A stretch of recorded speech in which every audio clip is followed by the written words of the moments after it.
Companies operating in today's global economy really need to get an understanding of the international geopolitical risk landscape. At Infortal Worldwide, we work with our clients on solving risk before it starts. Welcome to the Riskology podcast, where we're looking at managing business risk globally and really understanding the geopolitical risk landscape. Welcome, everyone, to the latest episode of Riskology by Infortal, where we cover the world of risk, economics, and really anything that can impact your business operations here in the United States or overseas. It's been a wild ride this summer. There's been elections. Of course, we've got ongoing conflicts. It's never a dull moment in the world of geopolitical risk, as we've said many times before. And if you've listened to some of the past episodes, I think you've got a sense of that. But one of the things that we talked about earlier in the series is the situation in the Middle East that's really having a heavy impact on the shipping industry. And that's coming from Yemen through the Houthis.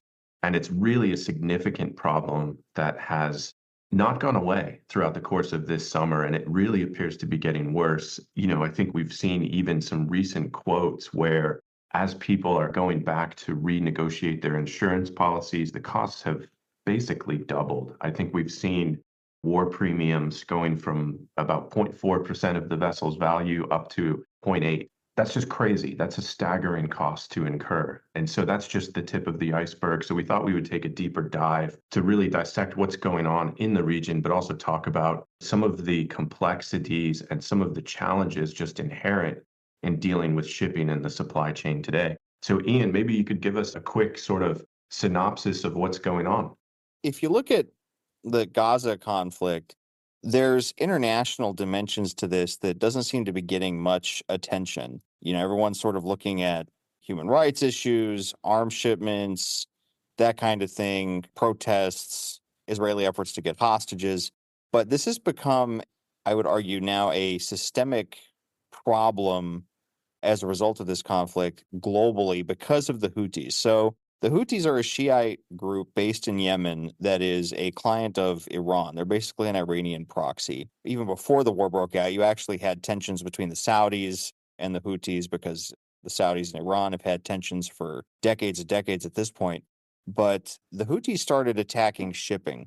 They started attacking Red Sea shipping, and that has created a ripple effect of just disaster and inflationary pressures across the global economy. So to put this in perspective, the Suez Canal, which Egypt gets billions of dollars from, its trade volume has decreased significantly. Some estimates I was seeing was about 60%. If you look at the port of Eilat in Israel, which is not far from Suez, they went bankrupt in July of this year. And as a result of the attacks on shipping, not only have you had new shipping routes go all the way around Africa, where before they could have gone through the Red Sea, you've had multiple knock-on effects on fuel costs, on shipping distances and shipping delivery times. You've had problems including just environmental costs from the damaged shipping itself within the Red Sea. And you've also had banks starting to cut back on financing for shipping companies that actually dare to go through the Red Sea. Some of the knock-on effects of this that you may not even see, you've had an increase of piracy. So as shipping has had to go farther south to traverse Africa and go all the way around it, you've actually had a resurgence of Somali piracy going as far out into the Indian Ocean as the Seychelles. And that has created additional costs.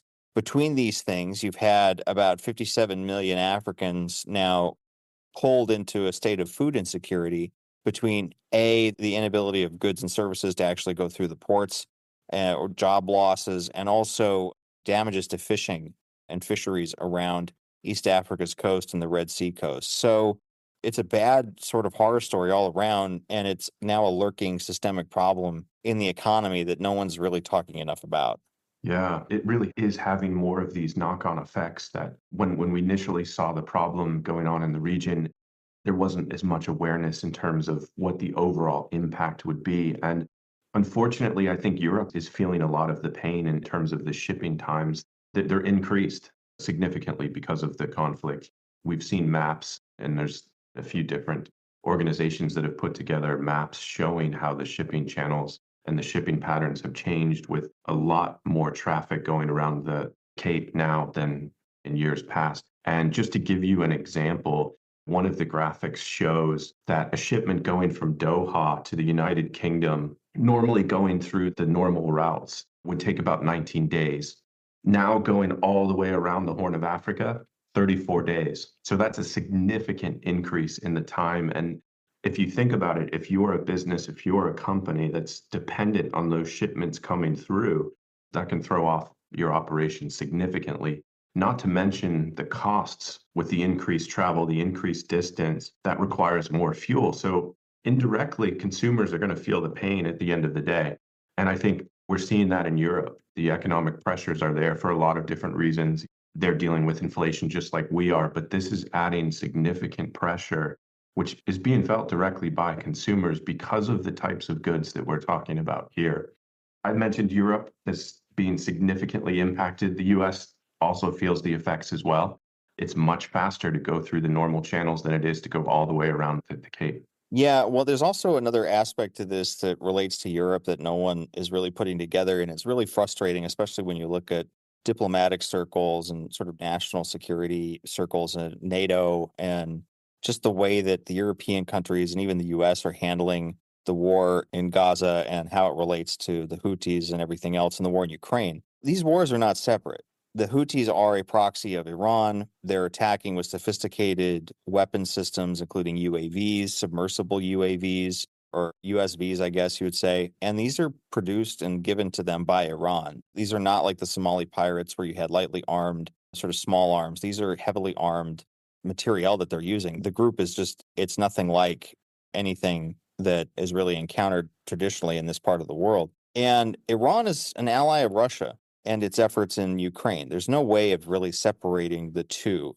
Iran has been helping Russia obtain drones, missiles, rockets, and other aspects of warfighting that the Ukrainians and NATO is fighting indirectly. But if you look at the wheat trade between Africa and Ukraine, the delivery time went from like 8 days to like 34, 38 days for wheat to actually get from Ukraine to Doha and to places in East Africa. And that's huge because Russia and Ukraine together, if you add them up in their market share for wheat, they supply most of the wheat in the Eastern Hemisphere. We really don't see that here directly so much. We do see the costs go up for the commodity, but you're talking about tens, even hundreds of millions of people in the global South relying on that food.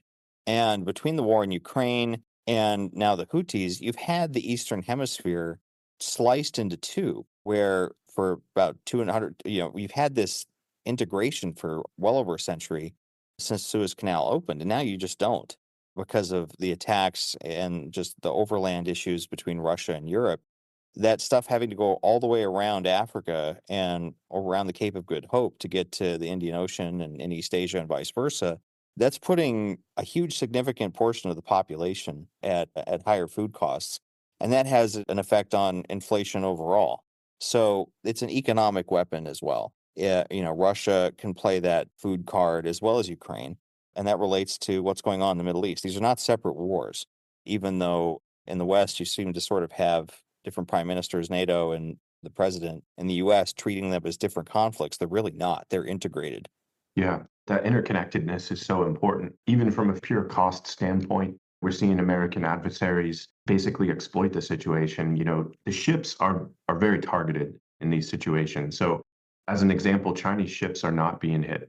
And so it's much cheaper to use Chinese shipping channels. And so a lot of countries, a lot of companies are going to start switching more and more to using Chinese vessels, which again, in terms of an economic war, that hurts the US's standing in the situation. And again, the solutions to the problem have to deal with the interconnectedness. We can't just solve this problem in a vacuum. And as this sits within the wider conflict, especially once you start looking at Gaza and the focus of our military assets, we've had a lot of containment going on recently, and we probably have not been able to really go in and sort out the situation in Yemen. And so this is probably a situation that's going to linger for some time. And I think it's important for companies to really take a look at what their options are and what the knock-on effects will be as the market is impacted, particularly as we head into the winter months. Yeah, and the thing that you bring up about Chinese shipping as well, if you look at what happened during COVID, and it's still happening, where you've had manufacturing try to find alternatives to China. If you're looking at market access in the other hemisphere, places like Thailand, Vietnam, India have been very attractive. But thanks to the Houthi attacks, that has mitigated all of those efforts. And China, again, is not only an ally of Russia, but also Iran, which is backing the Houthis. So these are not separate dynamics. They are totally integrated. And as long as these conflicts are going, you have essentially a world war here kind of going on by proxy, even though the West doesn't really want to play it that way. That's what's occurring. And those costs are going to continue with the Houthis, at least, until Iran changes its regime, because there's no sign that's going to change its behavior. And if they are pursuing nuclear weapons, and all evidence suggests that they are, it's going to be almost impossible to force that from the outside, even though there are efforts internally to change the Iranian government. As long as that's in place, the Houthis are going to continue to be a threat to global shipping. Yeah, I think that's exactly right. And something I wanted to bring back to the forefront that you hit on a little bit earlier, and that's the unintended consequences of the situation. It's a huge, if you look at the area geographically, it's a huge fishing area. And so we've got explosions, we've got oil, you name it, in terms of potential environmental hazards. And that really places a large fishing industry at risk. And if you look at the underlying population of Yemen and some of the other countries in the region, they are heavily dependent on those fishing industries. And so a couple more catastrophic events, and it really could have a major impact in terms of food security, in terms of stability. So there's a lot really at stake because of what's going on. It's not just as simple as a few ships, disappearing. It really can have some significant knock-on effects that would require years and years of potential cleanup and work to actually fix. Yeah, and this is where I think it's critical also to just think about commodities and some of the knock-on effects in terms of liabilities, but also opportunities. Between the wheat supply disruptions from Ukraine and Russia, thanks to the shipping issues, and the damaged fisheries, you're talking about massive food insecurity. That means migratory pressures towards Europe. That means more unrest in East Africa, economic destabilization. But there also means that there's going to be other opportunities for new types of wheat to be produced, desalinization potentially, as you have industrialization on the coasts in order to beef up ports. So, for example, Kenya has tried to augment its ports in order to augment its imports from East Asia, in order to sort of provide market access there. They have an ambitious plan to expand their port system and its capacity by 2030. You're also seeing this in West Africa, where you've had ports that have been neglected basically since colonial times. They're starting to get upgrades now in order to help facilitate this shipping and make it more efficient. So you do have opportunities as well. You can look at other types of commodities and how that's going to affect things like rice. If you're an American exporter, things may actually turn in your favor. If you're in Latin America, you're in the same commodities. This will actually benefit you. So there are ways to position yourself if you're interested in this market area and its knock-on effects to sort of capitalize on it. Yeah. And as we've covered in other episodes, it starts with understanding what your risk exposure is, how these situations can potentially impact your company, your investments, or your business going forward, and what you can do to sort of mitigate some of that risk. And as you mentioned, sometimes, and particularly in this case, there's likely going to be opportunities for investment. And as we're seeing, the patterns are shifting. And so the port services, the logistics services, they're all shifting as well. And that creates opportunities for companies to enter into new markets and solidify market share in new ways. So I think it'll be interesting to see how this all plays out. Again, the interconnectedness is so critical here.